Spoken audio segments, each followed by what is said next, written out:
Man, it's good to be back in the jungle.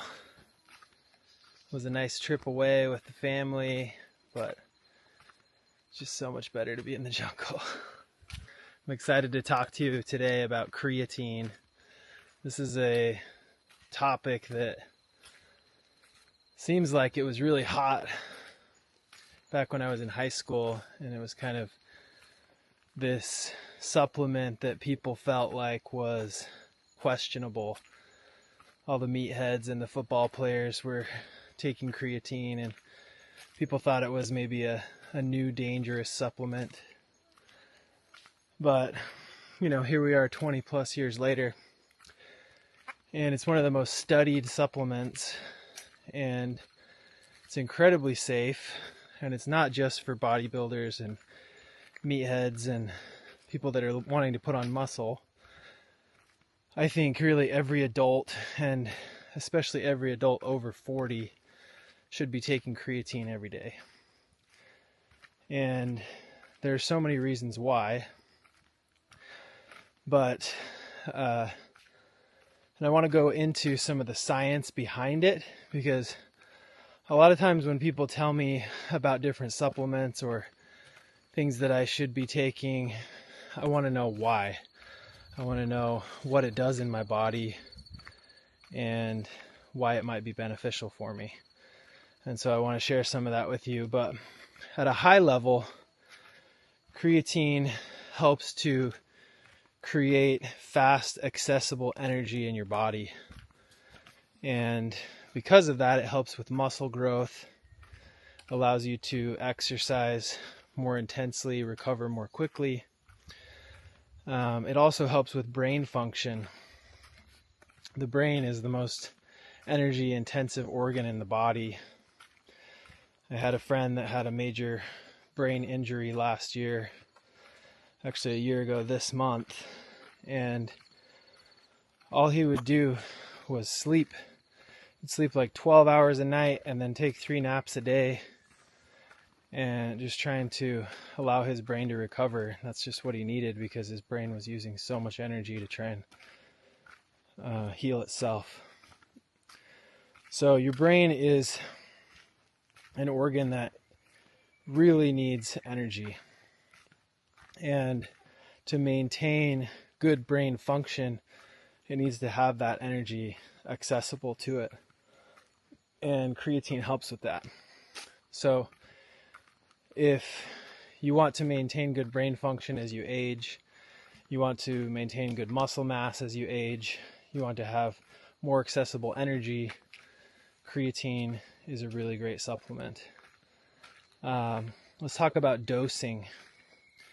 If you're just starting to take creatine, I recommend taking 10 to 20 grams a day for, let's say, a week as you load on creatine.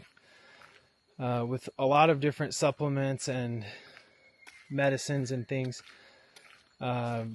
you want to take them timely with working out or sleeping or whatever their purpose is in your body. But creatine is a little different. It's just stored in the cells, and it's there ready to be used when it's needed. And so the timing doesn't really matter. Some research has highlighted that there may be a slight benefit to taking creatine right after a workout, but I don't think that it's credible enough to really matter. And so for me, I don't care. Whenever I happen to take it, that's when I happen to take it.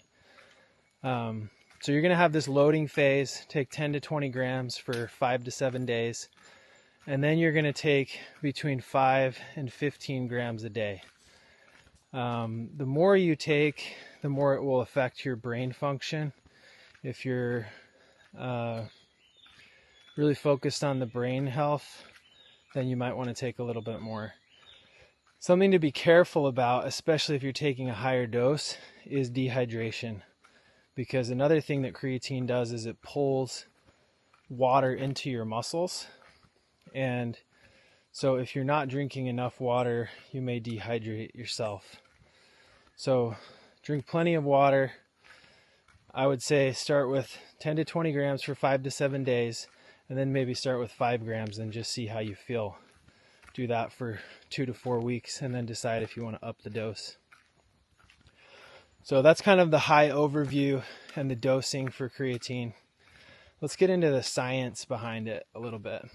So your body's source of energy is ATP, and that stands for adenosine triphosphate.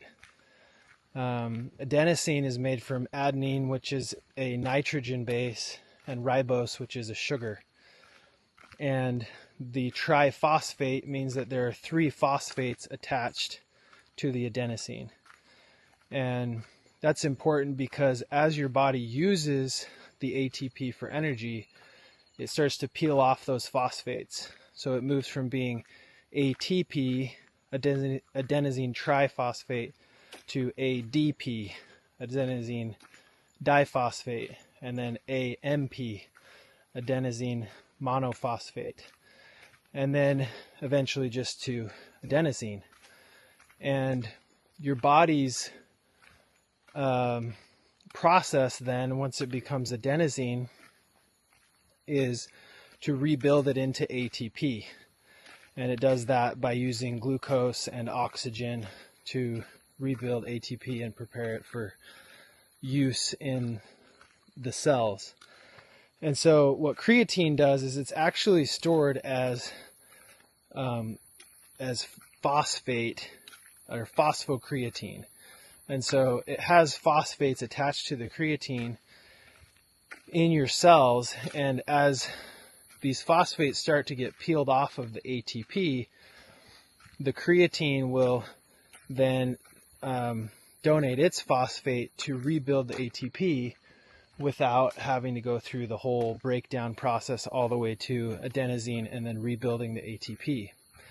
And so you get these, especially in more intense exercises, but also just throughout the day as your body is using ATP to supply your brain with energy and do whatever you're doing. This creatine will contribute these phosphates and essentially give you additional energy that you wouldn't get otherwise. And it's a much healthier energy than what most people turn to, which is caffeine.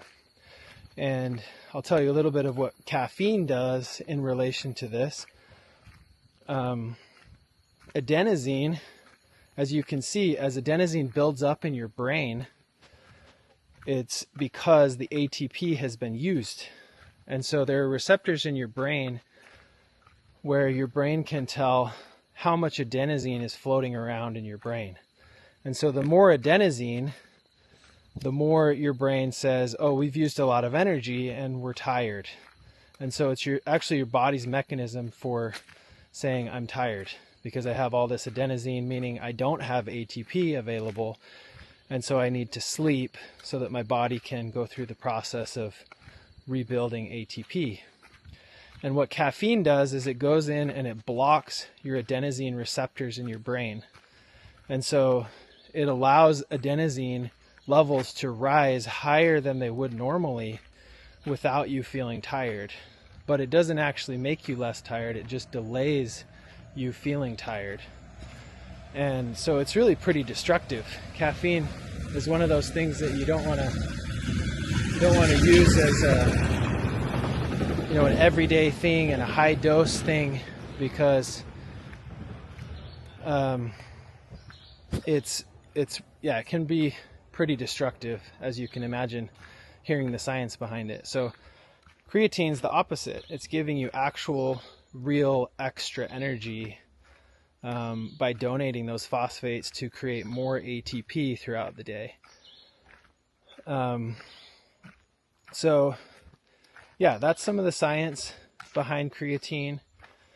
I would say that for me, I definitely notice a difference, and I don't notice a difference with everything that I take, but with creatine, I notice a difference.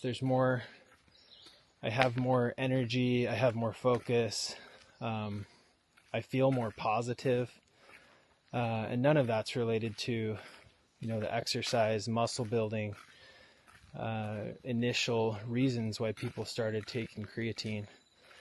There's also some studies that are showing that it may help to stave off neurological diseases like Alzheimer's or Parkinson's, which would make sense because a lot of the reason that those diseases happen is because the brain doesn't have what it needs, either because of insulin resistance or not having enough energy. And so your brain will atrophy when it doesn't get what it needs, and that's what causes some of these diseases like dementia, Alzheimer's. So there you go. That's the overview of creatine. I'd love to hear what questions you have. If you're taking creatine, let us know what your dosing is and what kind of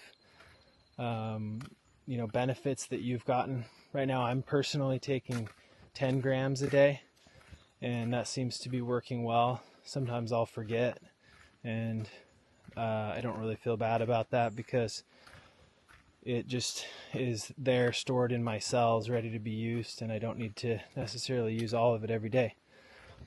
So go take some creatine. If you're wondering what type, I think there's so many different available types, but I like to get a flavorless powder off of Amazon. And it's pretty inexpensive, so it's not going to break the bank. So that's it. Until next time.